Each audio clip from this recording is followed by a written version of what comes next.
Tous, voilà, ce soir on est avec Julien notre président. Donc est-ce que Julien nous a retrouvés ou pas encore? Pour l'instant je suis un peu tout seul, j'attends que vous arriviez. Donc l'idée c'est de savoir en quoi consiste la vie d'un président de club. Voilà Julien, je te vois. Et Guillaume qui est avec nous, salut Guillaume. Voilà, eh ben c'est bon. Ok. Alors, est-ce que je t'entends? Dis-moi un truc là, je crois qu'il y a. Est-ce que tu m'entends? Eh ben c'est pas mal, ouais, c'est nickel. Trop cool. Il y a une espèce d'écho, mais on va faire avec, je crois. J'essaie. Est-ce que t'as des enceintes dans l'ordinateur, un truc qui peut faire un Larsen chez toi là? Je ferme mon ordi. Alors, sans ton ordi, je pense que c'est mieux. C'est Il y a mieux? un petit truc il y a un petit truc qui dérange, mais bon, je pense que ça va aller. Je suis au bureau en fait, parce que chez moi, le web c'est de la merde. Ouais, Je me suis mis au bureau. Donc il y a plein d'ordi partout. ok. Alors, Non, mais ça ne nous dérange pas trop. Il y a Sarah qui est là, il y a la bûche qui est là. ah, Voilà, il y a du monde. Il n'y a pas de tout, bien sûr. très bien. Ah ben, j'ai un peu la Ok. fatigue. Les interviews qui ont été faites jusqu'à maintenant, c'était quand même assez exceptionnel. Ah, moi, j'ai beaucoup aimé. J'ai fait une transformée en spectateur avec Patard il y a 2 jours. Ah ouais. À un moment, j'ai oublié de poser des questions. Ok, mais en tout cas, merci à tous. Bon, on commence, on parle un petit peu du club ce soir. Donc, toi, tu es président du BLR 92. Hein. Déjà, un petit peu le club en chiffres. Tu vas pouvoir nous dater un petit peu ça. Quand est-ce que le club a été créé? Alors il a été créé un an avant ma naissance. Il a été créé en 72 par mon père. Donc Ok. Euh, et toi, ça fait combien de temps que tu es président du club? ça fait 8 ans. Ben, j'ai rien à couper, je ne sais pas. Tu nous as peut-être donné la réponse. Ah, ouais, ça fait 8 ans. Et en Toi, ça fait, fait 8 ans. avant d'être président, j'ai été trésorier pendant 4-5 ans.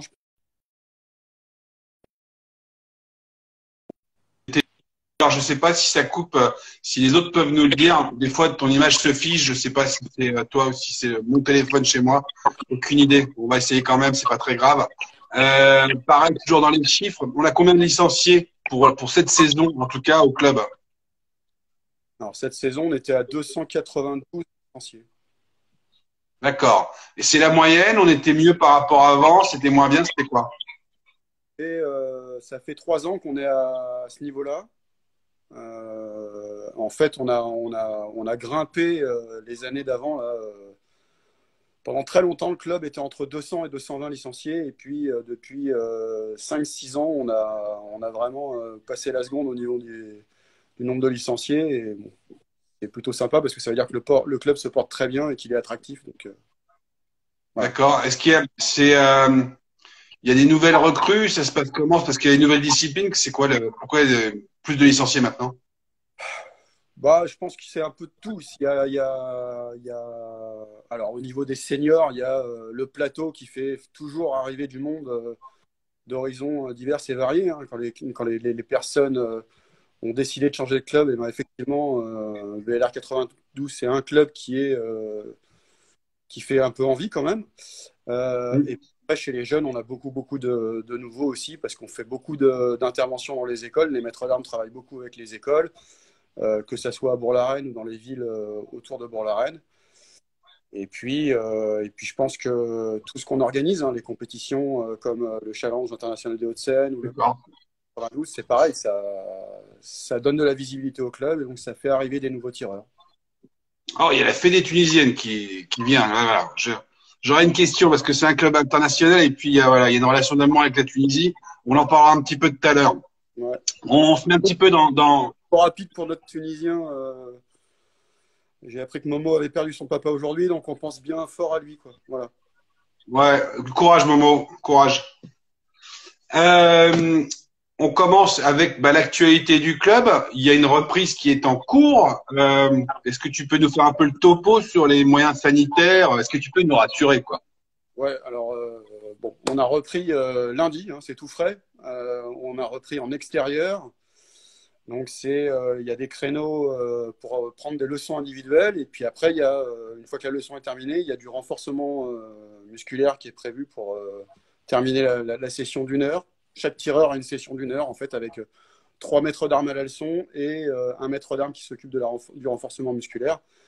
Et on est en extérieur, donc on respecte les distances. Et puis, on a mis tout ce qui était en place, donc du gel, hydroalcoolique, etc., pour tout ça. Et normalement, le 22, on rouvre tous les cours dans la salle d'armes. Et donc là, c'est pareil, hein, on a mis en place un protocole pour coller aux mesures gouvernementales. Et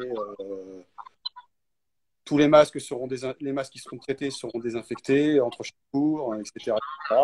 Il n'y a absolument aucun risque à venir reprendre l'escrime à Bourg-la-Reine. Et nombreux parce que ça nous manque beaucoup de ne pas vous voir. Le son est un peu haché, je te coupe un peu. Est-ce que quelqu'un peut me dire dans le chat si le son est correct? Ça nous permet des fois de... T'as pas des appareils électroniques autour de toi qui nous parasitent le truc? Ouais. Regarde bien. En mettant mes oreillettes? C'est peut-être ça, je sais pas. Je vais essayer. Tu me diras. Alors, ceci est une interruption momentanée du programme pour une raison technique. Voilà, on a un petit souci de son. Je sais pas si vous l'avez chez vous. Moi, je l'ai chez moi, donc je comprends pas tout. Alors est-ce que c'est voilà. mieux comme ça là? Écoute, pour l'instant, ouais, c'est bien. Tu m'entends bien? Est-ce que tu m'entends bien? Oui, je t'entends très bien. Il y a un fond d'électronique, qui est un truc électronique qui perturbe un peu l'ensemble. Je sais pas ce que c'est. Bon, je sais pas, je t'ai dit, il y a Non, des c'est ordi pas partout, mieux. mais ils sont plutôt éteints. C'est pas mieux avec le casque. Le Bluetooth, ça me fait un petit larcène chez moi. Alors, Ouais, attends, désolé. Bon, je pense que tu peux m'entendre quand même. Est-ce que le Covid a eu un impact là, sur le financement du club? Je parle de la saison à venir, des financements à la fois publics et des financements privés. Alors, qu'est-ce que je peux faire d'autre? Je vais essayer comme ça, parce que Écoute, comme ça. Allez, là, c'est pas faire un essai. C'est plus sombre, je sais pas ce qui s'est passé. C'est que tu es en contre-jour maintenant. Il y a une fenêtre derrière toi. Voilà. On est bon là? Ouais, on est pas mal. On est pas mal. Ça va. Bon. T'as perdu quelques kilos, mais ça évite la contre-plongée qui peut être des fois fatale. Le président est en forme, on l'a tous remarqué. Il est fit, le président. Donc, président, j'en étais à savoir, est-ce que le Covid, qui est arrivé en pleine saison, hein, malheureusement, il y a un impact sur les financements du club, à la fois privé et à la fois public, bien entendu. Alors, aucun impact. Les financements privés étaient assurés avant l'arrivée du Covid, donc il n'y avait pas de problème. Et on a eu une petite crainte parce que les subventions du département tombent à l'été, généralement, juste avant la clôture de la saison. Et le Covid plus le décès du président du département des Hauts-de-Seine. Bien sûr. Patrick de Végéo. Voilà, c'était un petit peu inquiétant. Et finalement, son remplaçant, la personne qui lui succède, a pris des mesures très rapides puisqu'il il a voté des arrêtés pour que les subventions soient versées plus rapidement que prévu. Donc, on a eu la subvention qu'on attendait en mai, alors que d'habitude, on les a plutôt en juillet. Donc, voilà. Donc, pas de risque financier sur cette saison. La saison prochaine, on va voir. Hein, tout va dépendre du nombre de licenciés qu'on va avoir à la rentrée. Alors, tu crains que le report des JO, on est très populaire de l'escrime pendant les JO. Ça crée des licenciés en général en septembre. Tu crains qu'il y ait un impact? Alors,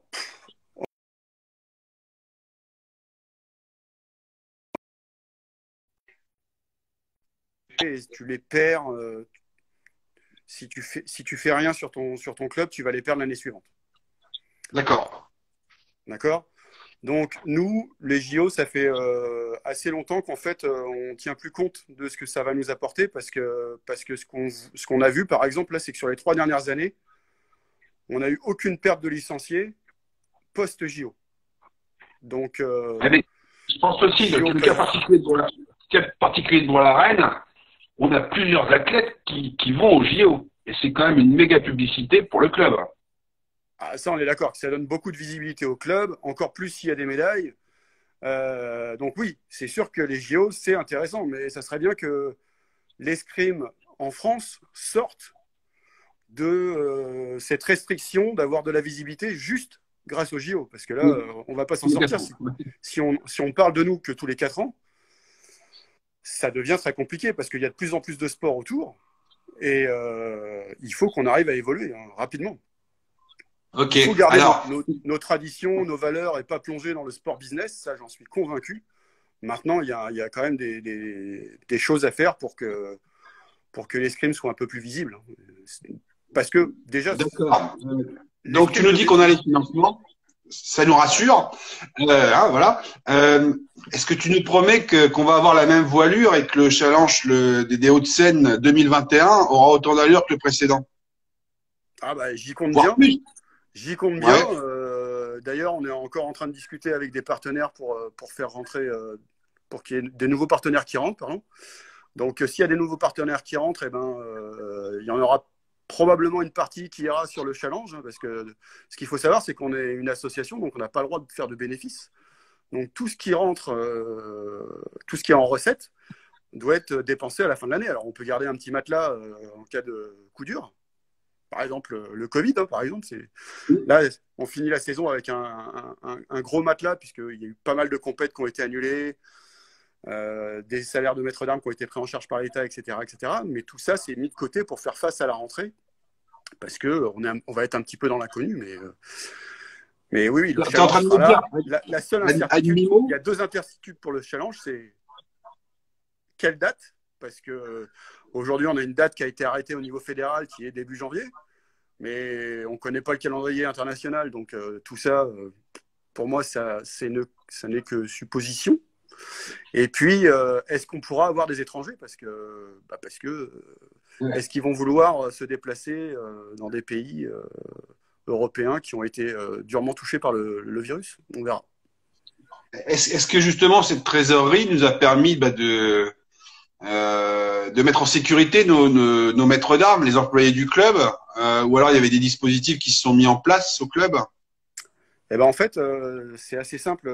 Nous, on n'est pas décisionnaire là-dessus. Donc, c'est le président de l'Omnisport qui a décidé de la gestion du cas des salariés. Donc, ils ont été mis en chômage partiel. Et nous, la section, on a compensé pour qu'ils gardent leurs revenus habituels. Voilà. Ok, ça marche. Est-ce que toi, à titre personnel, en tant que président, même si tu n'as pas forcément la main dessus, tu te sens responsable? Tu as, entre guillemets, 6 employés, quoi. Ou 5, je ne sais plus combien de maîtres d'armes. Je ne crois pas souvent la leçon. Il y a Yann, Geoffroy, Rémi, Noël, Guillaume et Satoshi. Donc, 6 maîtres d'armes. Donc, c'est une bien belle équipe. On est extrêmement fiers de les avoir. Ils s'entendent tous très bien. Et effectivement, je n'ai pas une responsabilité juridique parce qu'encore une fois, on n'est qu'une section de l'Omnisport. Donc, les salaires sont versés et les fiches de paye sont émises par l'Omnisport. Mais j'ai une responsabilité. C'est moi j'engage une responsabilité personnelle dans le bon fonctionnement du club et je fais de mon mieux avec tous les membres du bureau pour que les maîtres d'armes se sentent dans les meilleures conditions possibles pour exercer au club. On a des nouvelles de Satoshi? On a des nouvelles de Satoshi. Écoute, il est rentré au Japon quand on a vu que le confinement se prolongeait. Il est rentré au Japon pour passer du temps avec sa famille. Quand il est arrivé au Japon, ça a été un peu compliqué parce qu'il s'attendait à pouvoir voir sa famille et je crois qu'il a été isolé dans un hôtel pendant plus de 2 semaines. Donc il est arrivé là-bas et finalement c'était pire qu'en France parce qu'il était tout seul dans une chambre d'hôtel. En tout cas, ce qui est sûr, c'est qu'il sera là pour la reprise en septembre. Parce que son contrat avec ça, c'était une opportunité assez incroyable. Et donc, c'est les bonnes relations qu'on a avec les nations étrangères. C'est que voilà, la Fédé japonaise cherchait un club pour accueillir Satoshi pour une formation de 2 ans à l'étranger. Et ils nous ont sollicité. Et bon, évidemment, on ne va pas se priver d'avoir le plaisir d'avoir un entraîneur japonais au sein du club. Ouais, et puis les petits l'adorent. Et je crois lui, c'est une super expérience, mais les gamins, c'est vraiment une osmose totale, je crois. Il a un très bon contact. Il a appris le français en 2 temps, 3 mouvements. Et effectivement, avec les enfants, c'est top. Voilà. Je pense qu'il prend beaucoup de plaisir à être au club avec nous. En plus, donc. Ok. Alors, ça vient d'où cette liaison là, avec toutes ces nations étrangères au club? Il y a plein de nations qui sont représentées. Tu peux nous dire un petit peu quelles sont les nations du club et comment on a créé ces liens, on va dire? Alors, les nations du club, il y en a une très ancienne, c'est la Tunisie, qui est arrivée avec Inès et Momo. Donc, ça, c'est une relation qu'on a entretenue dans le temps et qui perdure, puisque à chaque fois qu'on peut accueillir un nouveau tireur tunisien, il est le bienvenu. Plus récemment, on a pas mal développé nos relations avec l'Italie, puisqu'on a, entre autres, il y a eu Andrea Baldini, Martina Battini, Alice Volpi. Donc ça commence à faire quelques titres de champion du monde et de champion olympique sur la piste. Les USA avec Race. Et puis après, on a des nations un peu plus et Miles Watson. Ouais, Miles. On a eu Miles. Miles, bien sûr. Miles, c'est notre showman qui nous a... Miles, c'est incroyable, c'est une histoire incroyable parce que quand j'ai discuté avec lui pour la première fois pour savoir s'il voulait venir tirer avec nous au Championnat de France, il m'a dit oui, je veux bien et je te promets qu'on va gagner le titre. Et paf, on gagne le titre à Bourg-la-Reine. Ah ouais. Ouais, le contrat moral incroyable, quoi. Alors que tu le vois arriver avec ses cheveux peroxydés et sa dégaine sortie de nulle part. Et quand tu le vois sur une piste, tu te dis c'est totalement fou. Mais on a besoin de ce genre de tireurs qui font un spectacle et un bien fou à l'escrime. Donc, et je pense que ce qui a beaucoup contribué au développement du côté international du club, c'est le challenge. Avant le challenge international de Haute-Seine, il y avait le challenge international de Bourg-la-Reine qui a eu 30 éditions. Top. Il y a Patou qui nous dit aussi, il y a Taichi, bien sûr, il y a Taichi. Eh oui, Taichi. Taichi Renoshi. Non, mais on en a eu plein. Hein. Vraiment, plein. On peut pas. On a eu. Je sais plus, mais c'est venu d'un petit peu des 4 coins du monde. Hein, et encore aujourd'hui, quand il y a des nations étrangères qui veulent faire des stages en France, on en accueille pas mal. Hein. Cette année, on a eu des gens de Hong Kong, des Indiens. Voilà, on n'arrête pas de. Je crois qu'il y a des Chinois qui sont intéressés les Chinoises qui sont intéressées pour venir l'année prochaine. Donc tout ça, c'est très important parce que ça fait parler du club. Et pour nos tireurs, c'est hyper intéressant de se mesurer avec les tireurs étrangers, de confronter un petit peu les jeux, les façons de s'entraîner. Donc tout ça, franchement, c'est que du plus pour tout le monde. Hein. D'accord. En tant que président de club, comment on fait pour choisir les orientations? On fait de l'épée, on se diversifie. Comment tu fais pour prendre ce type de décision? En fait, c'est assez simple. Hein. Bon, le club de Bourg-la-Reine, c'est du fleuret depuis presque 50 ans. Sauf que le fleuret, c'est une arme très technique. Hein. Et quand tu veux... Ça dépend, parce que je connais des mecs qui ne sont pas techniques. Hein. Ouais. Ça, si tu veux, on peut simplifier ça. Hein. J'en ai plein. Hein. Mais quand tu veux apprendre, quand tu veux te mettre à l'escrime à 20 ans, 30 ans, 40 ans, le fleuret, c'est compliqué. D'accord? Alors que l'épée, c'est hyper ludique et tu t'amuses très vite. Et vu qu'il n'y a pas de convention, finalement, donc tu peux démarrer par de l'épée et puis migrer progressivement par le fleuret parce que les maîtres d'armes vont faire des leçons fleuret, etc., etc. Donc, ce qui est important, c'est que Bourg-la-Reine, on parle de nous parce qu'on fait du haut niveau, etc., mais c'est tout sauf ça. Voilà, le haut niveau, c'est une petite partie du club et surtout, on ne laisse absolument pas la formation, l'escrime, l'école d'escrime où il y a une centaine de gamins. Ils ont en permanence au minimum 2 maîtres d'armes par leçon, par session. Et on peut voir Guillaume, qui est arrivé cette année au club, qui a fait 15 années de haut niveau et qui va aller s'occuper... Excuse-moi, je te coupe. Il y a une petite virgule de la bûche qui nous dit qu'en tireur étranger, on a eu Banino du Groland. Ah oui. Voilà. Et Lucas Moschko du Brésil, au Brésil. Et c'était notre étranger dans notre équipe quand on était champion de France à Bordeaux en N3. Ouais, c'est clair. Mais oui, ouais, bon. Ok, pardon. Sachant Ouais, que, donc, Monsieur le Président, ma question. je parlais de Guillaume qui est un bon exemple parce qu'il il a fait du haut niveau pendant une quinzaine d'années. Il a été à l'INSEP pendant très longtemps. Et quand il a décidé de devenir maître d'armes et que cette année il arrive au club, on lui a dit mais on peut te donner qu'est-ce que tu veux faire? Il m'a dit mais moi je suis prêt à tout faire, j'ai envie. Et tu vois, quand on regarde l'interview de Nadège qui était adulte loisir, c'est Guillaume qui fait les cours de l'adulte loisir. Et franchement, les adultes loisirs s'éclatent avec Guillaume. Et lui, il prend son pied avec les adultes loisirs. Donc, c'est important que ce qu'on répète au club, quand les gens arrivent au club, c'est que chaque licencié doit avoir un projet. Quel que soit son projet. Si c'est juste se faire plaisir, eh ben, le maître d'armes, il sera là pour que le licencié il se prenne juste du plaisir. S'il veut faire un petit peu de compète, eh ben, il fera de la compète. S'il ne veut pas en faire, il n'en fera pas. Mais en tout cas, il n'y a pas un licencié qui est laissé de côté par les maîtres d'armes. Ce n'est pas possible. Voilà. D'accord. Mais à la base, ma question, c'était comment choisis-tu tes orientations de club?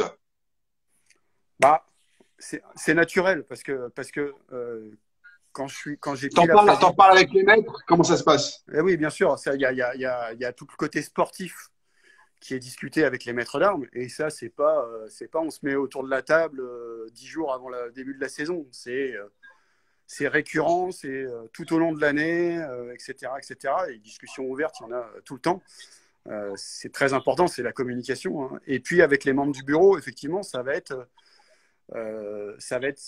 moins ce qui va concerner les maîtres d'armes. Par exemple, le challenge Avenir 92, ouvrir des nouveaux créneaux, essayer de développer l'escrime quand on a lancé du team building, par exemple. Tout ça, c'est discuter avec le bureau, avec les maîtres d'armes, parce que derrière, au final, c'est eux qui exercent. Mais voilà, c'est beaucoup de communication entre l'équipe pédagogique et le bureau et plein d'autres mondes de l'escrime, hein, d'autres présidents de club. D'autres présidents de club, ouais, voire d'autres personnes qui sont dans un autre sport, parce qu'il y a plein d'idées intéressantes à prendre partout. Et donc, c'est peut-être ça qui manque un petit peu à l'escrime, c'est que les clubs arrivent à se réunir pour échanger plus souvent et mettre en œuvre, je sais pas, un guide des bonnes pratiques. Ouais, mutualiser les ressources. Voilà, qui pourrait aider les petits clubs, les clubs moyens.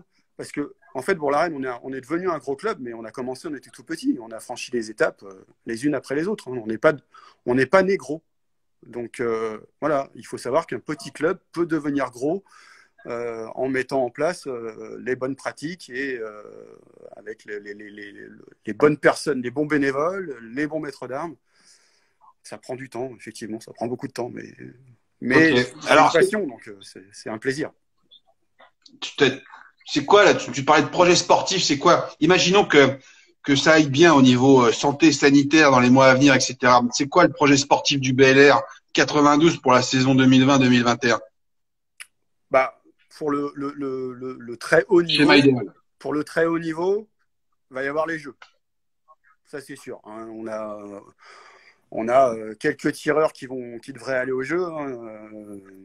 On va les citer rapidement, mais Isaora, Inès, Alice Volpi, Racing Boden. Je crois que Momo est en course pour aller aux Jeux. Donc ça fait minimum 5 tireurs qui seraient potentiellement aux Jeux l'été prochain. Donc eux, notre objectif, c'est de les accompagner le mieux possible. Alors il y en a, c'est de très loin. Mais si on peut apporter quoi que ce soit pour eux, eh ben on le fera. Mais qu'ils soient dans les meilleures conditions possibles pour aller chercher des médailles, parce que c'est le Graal pour tout escrimeur de haut niveau, hein. On va pas se mentir. Et puis après, pour tous les compétiteurs, eh ben, c'est pareil. Hein. Quand on monte cette équipe de maîtres d'armes, c'est pour les faire progresser et pour qu'ils soient accompagnés en compétition en permanence. Il est hors de question qu'il y ait des tireurs qui partent en compétition sans maître d'armes. Donc, même sur des épreuves de Coupe du Monde ou des épreuves européennes cadettes, on envoie un maître d'armes pour que le tireur se sente en confiance, même s'il y a l'encadrement de la Fédé qui est là et qu'on sait très bien qu'on ne peut pas coacher en bout de piste, encore que s'il y a plusieurs tireurs qui tirent en même temps, Le coach de la Fédé peut venir voir le coach du club et lui demander de venir coacher notre tireur. Mais c'est plutôt pour qu'il y ait cette confiance qui soit présente pour que le tireur soit dans les meilleures dispositions possibles. Et puis après il y a les jeunes. Donc les jeunes, ça doit pousser gentiment, sûrement. Faut pas brusquer le truc. Faut pas trop tirer sur la corde, mais voilà, on les amène de plus en plus à faire des entraînements avec les meilleurs. Et puis normalement, on voit les résultats en compète au fur et à mesure. Hein. Donc, okay. Le projet sportif on le dit bonjour de la salle. Les championnats de France, faut pas oublier les championnats de France parce que c'est un objectif, c'est l'objectif national le plus important pour tous les clubs français, hein, je pense tout simplement. Hein. Et puis nous, on est quand même sur une dynamique assez dingue. Le Covid, c'est un peu frustrant hein, parce que moi, j'avais bien envie d'aller gagner mon 8e titre de champion de France par équipe au fleuret féminin. Ah ouais. Je te pose une question, je te coupe. Comment tu vas le faire pour le gagner sans Chloé Jubneau? Eh ben, écoute, on a Alice. Je change ma question. C'est quoi comme type de perte, Chloé? Qu'est-ce qu'on a perdu en perdant Chloé? Qui veut arrêter l'escrime? Chacun ses raisons. Hein. Alors, escrimement parlant, Chloé, elle n'a jamais eu de très gros résultats en individuel. Alors, au niveau national, si, elle a fait des bons résultats. Au niveau international, ça a été un peu plus compliqué. Par contre, par équipe, c'était une équipière modèle. Et je ne sais pas si je l'ai déjà vu perdre un match, un relais par équipe. Elle a toujours été excellente avec nous par équipe, donc c'est une perte. Ça met une bonne petite pression à Alice Recher qui doit la remplacer en tant que titulaire. Recher. Je me suis retourné plusieurs fois. Voilà, donc ça lui met une bonne petite pression pour être à son niveau, mais on sait qu'Alice en est tout à fait capable. Et après, humainement, Chloé, c'était quelqu'un qui était vraiment super. Elle s'est très vite intégrée au club. Et à chaque fois qu'on lui demandait de participer à quelque chose, hein, que ce soit aller faire une démo en entreprise ou d'être présente sur une OP à la U Arena ou des choses comme ça, elle a toujours répondu présente. On a fait des OP avec des Andis, elle était là. Bref, elle a toujours répondu présente. Et donc, c'est une perte assez importante. Et en plus, elle faisait un peu le lien entre la génération post-25 ans et la génération avant 25 ans, parce qu'elle était entre les deux, Chloé. Donc voilà, donc c'est une perte, mais après, je t'avoue que j'ai pas essayé de la retenir, parce que quand elle m'a appelé pour m'annoncer sa décision, je l'ai sentie tellement soulagée. En fait, elle a failli arrêter l'année dernière, déjà. L'année dernière, on en avait beaucoup discuté avec elle. Elle avait réussi à remettre la tenue pour une saison. Et puis finalement, je pense que elle a fini dégoûtée de l'escrime. Voilà. Et donc ça lui a, quand elle m'a appelé pour me dire qu'elle arrêtait, je te dis, à sa voix, on la sentait libérée. Donc, voilà, on lui souhaite bonne continuation, et je suis sûr qu'elle repassera au club pour dire bonjour. Quoi. Ok. Donc le mercato est ouvert, non? Le mercato est ouvert. Ouais. Enfin, le mercato en escrime, tu sais, c'est assez simple. Hein. Non, je sais pas, donc tu vas m'expliquer. Il se passe pas grand-chose finalement. Et alors moi, tu vois, c'est un petit problème que j'ai avec mes maîtres d'armes. On est un club qui a beaucoup évolué, et donc on pourrait être très actif sur le marché pour aller chercher des tireurs. Mais c'est pas notre religion. Voilà. Je crois que depuis que je suis président, ça fait 8 ans, 2 fois, on a contacté des tireurs pour savoir s'ils seraient intéressés pour venir à Bourg-la-Reine. Sinon, la démarche se fait dans l'autre sens. C'est toujours le tireur qui vient vers nous. C'est pas la réputation qu'on nous prête. Ouais. Et pourtant, je peux te dire que c'est pas du tout le modèle sur lequel on fonctionne. Et c'est un point de désaccord avec mes maîtres d'armes. Moi, j'aimerais bien qu'on aille un peu plus discuter avec les tireurs pour savoir si ils seraient pas intéressés pour venir au club plus souvent. Quoi.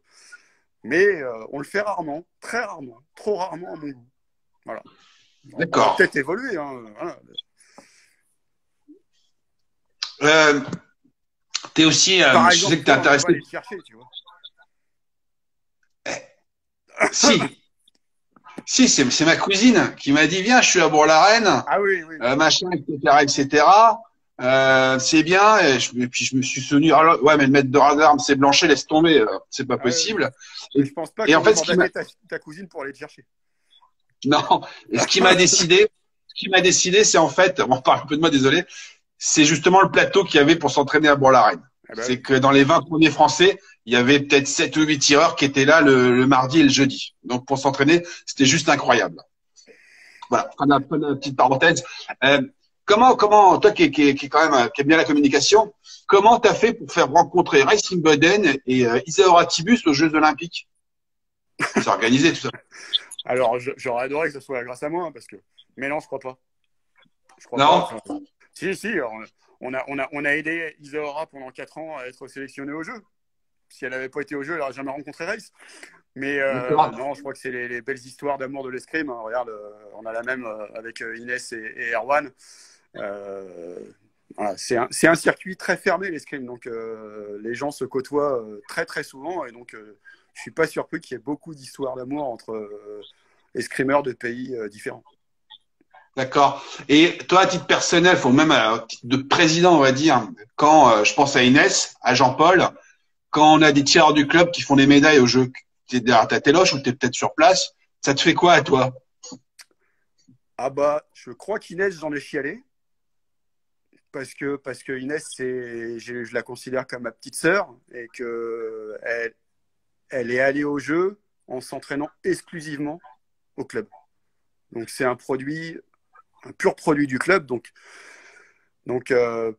ouais, c'est beaucoup d'émotions d'un coup parce que par rapport à tout l'investissement que les maîtres d'armes y ont mis, les tireurs, etc., et comment on l'a accompagné, comment on l'a vu évoluer, grandir, etc., que quand tu la vois gagner cette médaille, ouais, t'es pris par l'émotion.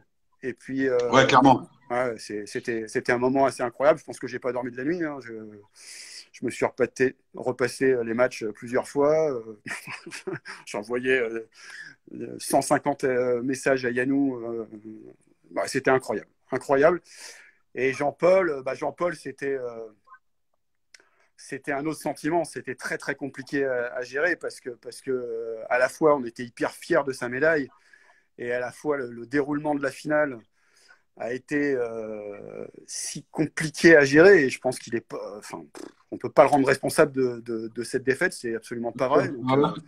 voilà, ce que fait Franck, c'est assez incroyable de faire rentrer Jean-Paul pour qu'il ait une médaille. Parce que s'il ne le fait pas rentrer, Jean-Paul n'a pas de médaille. Donc ça, c'est le règlement des jeux qui est vraiment un peu con, hein. Donc Franck fait ça, il le fait parce que en même temps, Ouais, mais Jérémy on en Callot reparler avec prenait, Franck. Jérémy Callot prenait un peu l'eau, Ouais.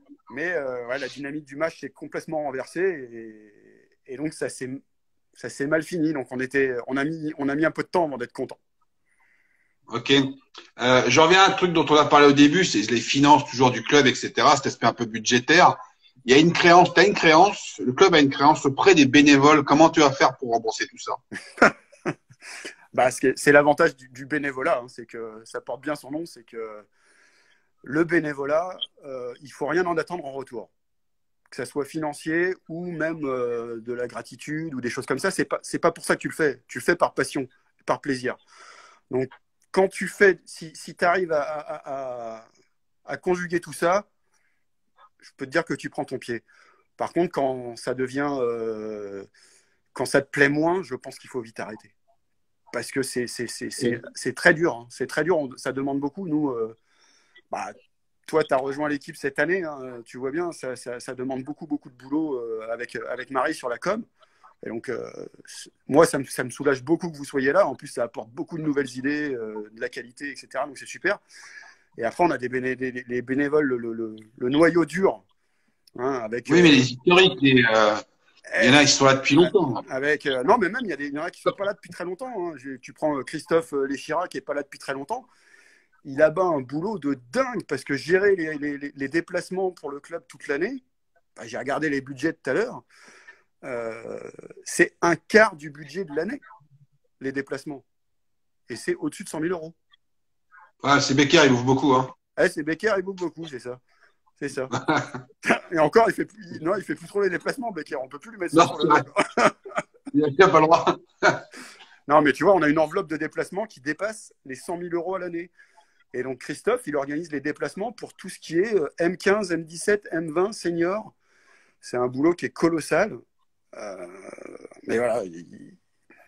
Donc, il faut des personnes ultra motivées pour faire ces choses-là. Hein. Valérie, le trésorier, c'est pareil. Un trésorier, quand tu gères, tu t'occupes de la trésorerie d'un club qui a un budget qui dépasse les 400 000 euros, ça commence à devenir, ça pique un peu. Hein. Ouais, ça pique un peu. Ouais.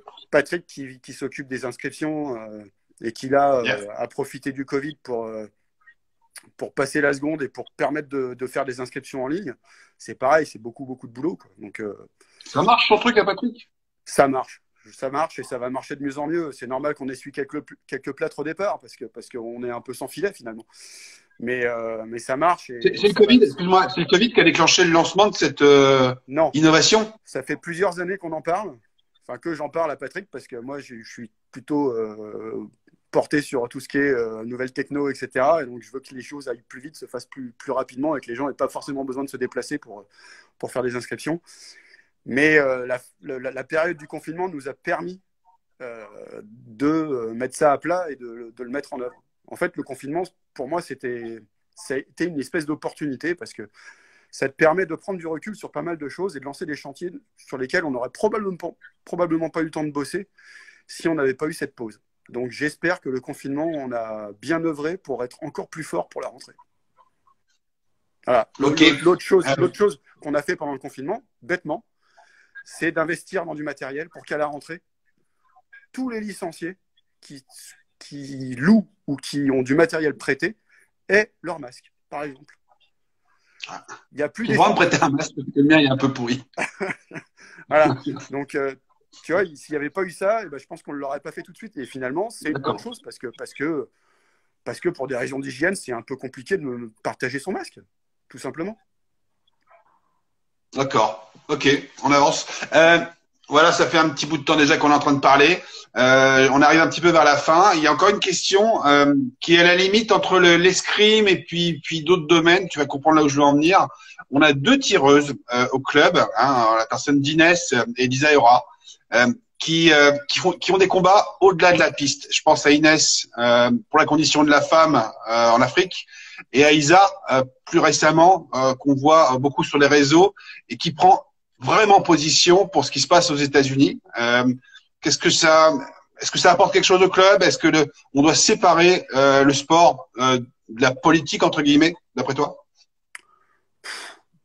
Alors oui, j'ai envie de te dire que si c'était de la politique bête et méchante, je te dirais oui, parce que chacun a le droit d'avoir ses idées. Mais là, c'est des engagements qui me paraissent tellement évidents et je comprends même pas qu'en 2020, on ait encore besoin de se battre pour ces choses-là.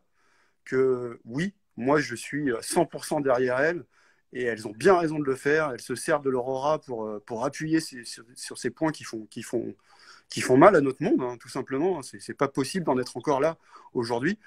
Donc moi, je suis 100% derrière elles et si elles veulent monter une OP avec le club sur un truc comme ça, on le fera sans hésiter. Ok. C'est toi qui as le mot de la fin. Il y a les licenciés qui nous regardent. Je te laisse conclure. C'est pas facile, mais je te laisse ça. Alors, qu'est-ce que je peux vous dire de plus? Moi, ce que je peux vous dire, c'est que je suis hyper fier d'être le président de Bourg-la-Reine. Hein, je suis hyper fier du travail que tout le monde fait dans le club. Je suis hyper fier des tireurs, de l'ambiance. On voit les interviews des tireurs là, qui parlent d'une famille. Et ça, c'est important parce que effectivement, le club, il a fonctionné pendant très longtemps sur un mode familial. Et quand j'ai proposé ma candidature pour être président, je leur ai dit on va quand même changer les choses pour être un peu plus professionnel. Et ma crainte, c'était que c'est une incidence sur l'ambiance. Ça n'a rien changé. Voilà, elle est toujours là. Donc, c'est une grande fierté de travailler pour ce club. Et voilà, je suis hyper content que les cours reprennent le 22. J'espère que tous les enfants vont se pointer au club pour venir faire un peu d'escrime. Et puis, on attend tout le monde à la rentrée.